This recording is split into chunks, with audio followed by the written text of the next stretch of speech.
Well, Hidden Figures and Strategies of the Civil Rights Movement, it's like my baby.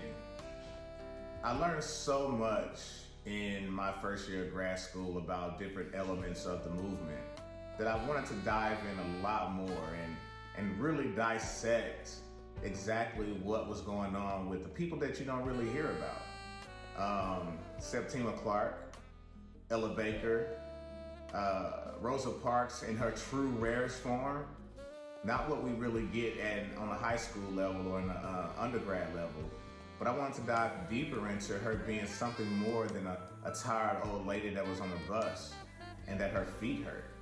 I wanted to talk about the strategies that she put in place and the things that she actually did on a cerebral level to make a lot of these things possible for the Montgomery bus boycott.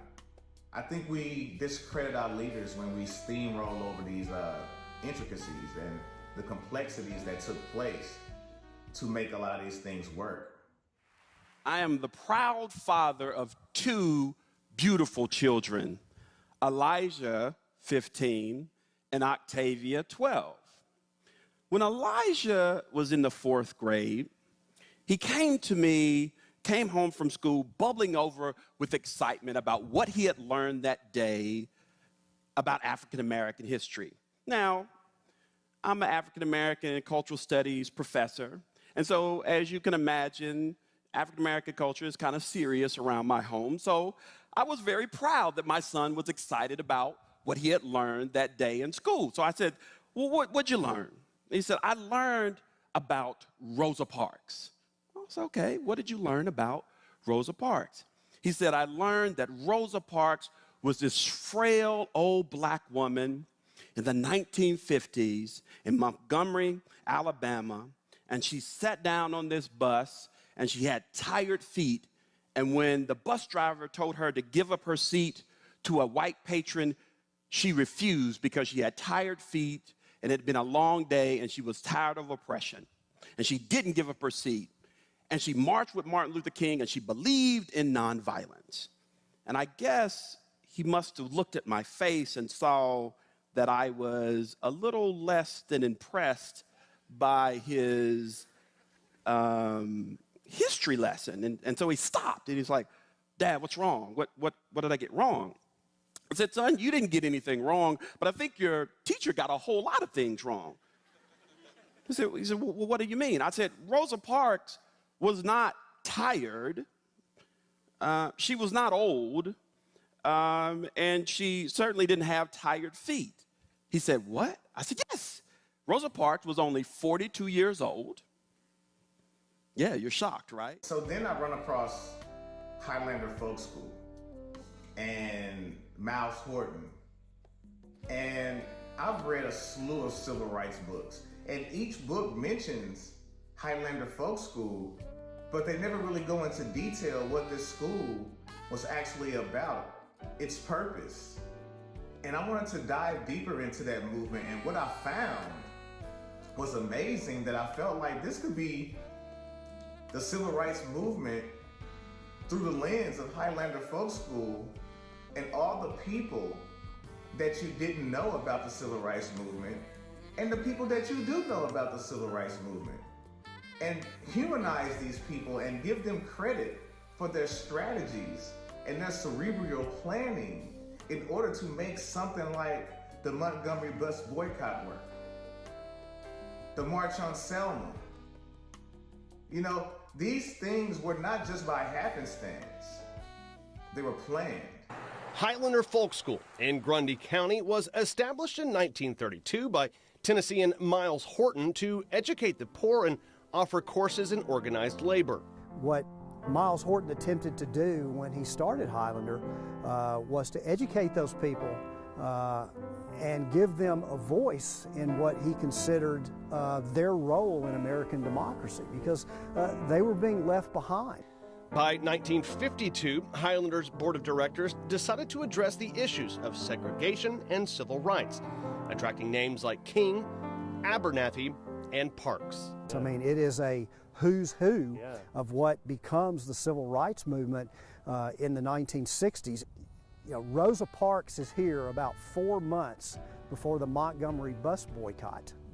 And she's learning about nonviolence. So people think this is a little seamstress that just happened to not give up her seat on the bus. No, it was planned. Yeah. And some of that planning took place here. Yeah. And of course, when Rosa Parks was asked years later the role of Highlander and how it affected her, and she said Highlander was everything. I think it's extremely important in today's climate to really talk about an integrated system that was put in place in order to achieve one goal. And it wasn't always easy. And the philosophy behind it, the tactics, the techniques, how to in fact begin to take the blows and still respond with some sense of dignity.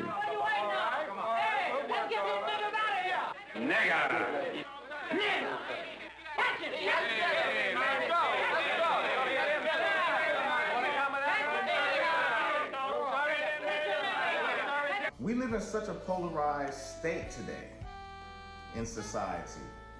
And to learn about something like the Highlander Folk School, this integrated institution, under the laws of segregation at the time, Brown versus Board of Education in 1954 just swept across the nation a slew of Southern horrors, violence. And this is the catalyst of Rosa Parks' decision to take a stance. But no one knew that she planned this movement already. She already strategized by going to the Highlander Folk School and learning how to deal with herself and know her self-worth and what she was going through during these times. They called it rhetorical education. And she gets there and she's surprised by how many people from both sides, white and black, are getting along with each other. And then Emmett Till dies.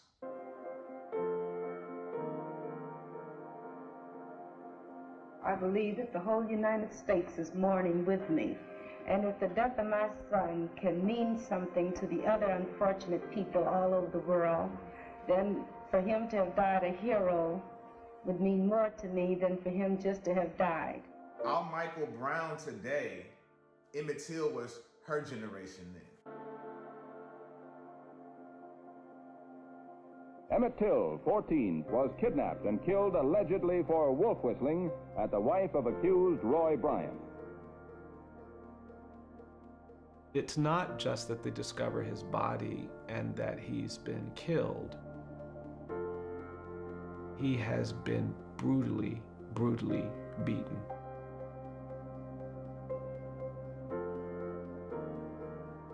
As a criminal defense attorney, when we look at crimes, we often try to put together a picture about what happened, and it takes a lot of hatred and a lot of rage to do the kind of violence that was done to Emmett Till.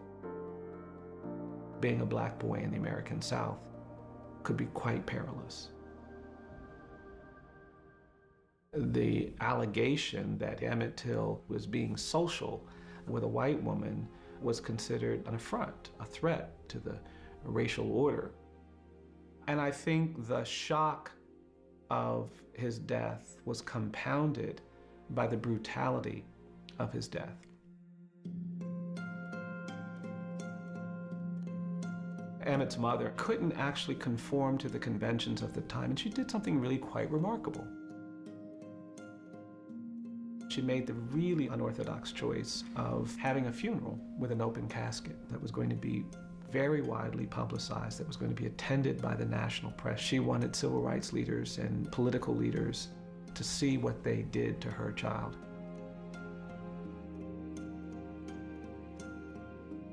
She invited David Jackson and Jet magazine to take pictures of this child's battered body.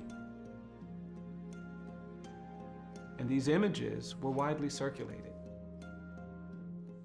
So these things have been going on for years. decades, centuries, slavery to Emancipation Proclamation, 7 years of black freedom just to be pushed back into the shadows. So the civil rights movement in the 1950s was carried over almost 100 years after the overturn of the Civil Rights Act of 1883. So now you have the Brown versus Board of Education. That provides hope. Highlander Folk School, that provides strategy.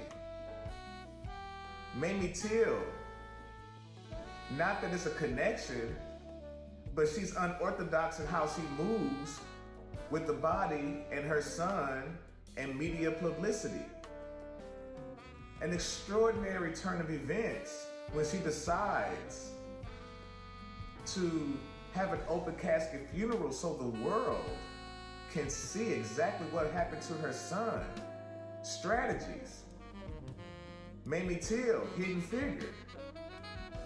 Rosa Parks at this time, she's ready. She's ready to go work, to put in the work that is needed to finally stop the atrocities and the racism that's happening across the South. Southern trees bear strange fruit,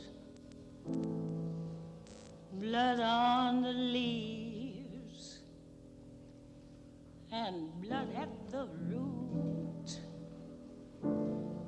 black bodies swinging in the southern breeze, strange fruit hanging from the poplar trees. Well, music has always been a universal language. You know, I remember as a child discovering Billie Holiday and the song Strange Fruit. And while I appreciated the jazz element, it really wasn't until I got older that I started to understand and wrap my mind around the lyrics. And when I did, it was breathtaking. There's a man that come over tonight from another part of town, but he's fighting for some of the same causes we're fighting for, and starts the meeting off. So I'm going to introduce you to Bob Lee here and let him rap a little while. Bob. Junebug and his brothers, last Wednesday night, last week, at the Church of Three Crosses, where we both had a chance to rally, get together. Panthers are here. Panthers are here. For Uptown. Okay. For anyone who lives in Uptown. With brown, green, yellow, purple, or pink. What I want people to get out of the Highlander Folk School education and the hidden figures and the strategies of the civil rights movement is to understand that people came together. And this is one of the things that I want to study, because integration is what we thrive on daily.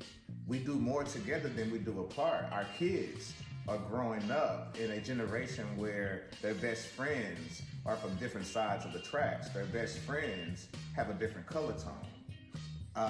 And family now. You know, you have a lot of integrated marriages happening right now. So I want to start educating the integrated part of the civil rights movement.